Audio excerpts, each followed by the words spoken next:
کے بعد میں پاکستان کی قوم، پاکستان کی اعلیٰ عدالتیں، اپنی بہادر فوج کے سپاہی سے لے کر آرمی چیف تک، صدر پاکستان جو اس آئین کے آرٹیکل 243 کے تحت آرم فورسز کے سپریم کمانڈر ہیں،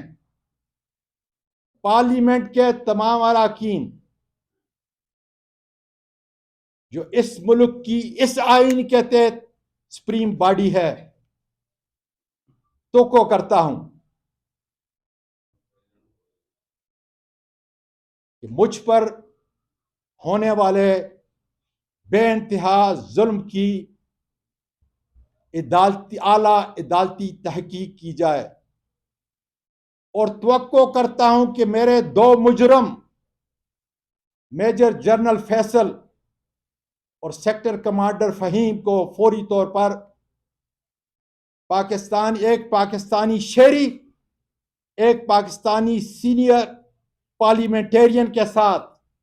ماورائے قانون، آئین اور عدالت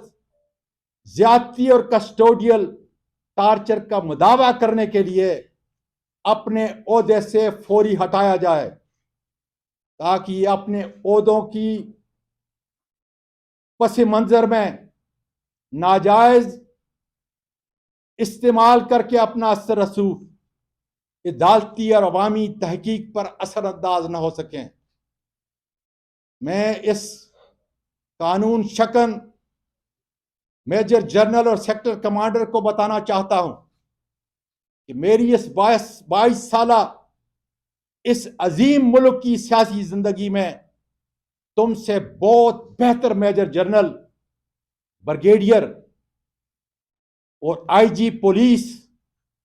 میرے عہدے کے لحاظ سے انہوں نے میرے ماتحت کام کیا ہے۔ میں چند کا نام پوری قوم کو بتا دینا چاہتا ہوں: اے ڈی خواجہ صاحب، شعیب دستگیر صاحب، عارف نواز صاحب، فیصل شاکر صاحب اور میجر جنرل عارف ملک اور کئی اور بریگیڈیئر۔ میں گزارش کرتا ہوں پاکستان کے میڈیا سے کہ ان سے رابطہ کریں، ان ہستیوں سے پوچھیں جو اس ملک کے باوقار سپوت ہیں، جنہوں نے 20-25 سال اس ملک کی خدمت کی۔ ان سے پوچھیں میری دیانت کا، میری شرافت کا، میری بہادری کا، میری فرض شناسی کا اور حب الوطنی کا، اور پھر بغیر ڈر اور خوف کے، جس طرح آج میں پوری قوم کو یہ پیغام دینا چاہتا ہوں، آپ اس کیمرے کی آنکھ سے اور اپنے قلم سے لکھیں کہ وہ تمام لوگ جنہوں نے میرے ساتھ کام کیا، میرے ماتحت، وہ میرے متعلق کیا کہتے ہیں۔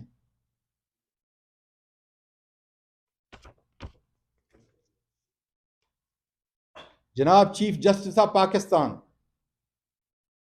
نومبر کی 2 تاریخ کو آپ کی طرف سے جوڈیشل کمیشن نے عدالت عالیہ کے جن ججز کی سفارشات بھیجی ہیں،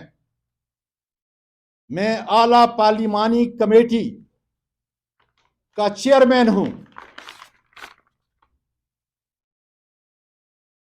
اس پیکج کے اندر ان ججز کا نام ہے جو ابھی تک میں نے کھولا نہیں۔ بتا دیجئے مجھے آپ آئین اور قانون کی وہ شک بتا دیجئے جس کا سہارا لے کر میں ان ججز سے انٹرویو لوں۔ پھر اس کے اگلے ہفتے 3 سپریم کورٹ کے ججز کا تقرر کرنا ہے۔ آپ کی تحریر میرے پاس آئے گی، میری پارلیمانی ممبران کے پاس آئے گی۔ خدارا مجھے وہ تاریخی الفاظ بتا دیجئے تاکہ میں ان کا انٹرویو لیتے وقت حضرت عمر فاروق رضی اللہ تعالیٰ عنہ کے عدل و انصاف پر قائم رہنے کا ان سے حلف لوں، یا انہیں یہ یاد دلاؤں کہ اپنے پیارے نبی کریم صلی اللہ علیہ وسلم کا وہ تاریخی واقعہ اور وہ تاریخی اصول جس میں آپ صلی اللہ علیہ وآلہ وسلم نے فرمایا کہ خدا کی قسم جس کی روح میری جان کے اندر ہے، کہ اگر فاطمہ بنت محمد بھی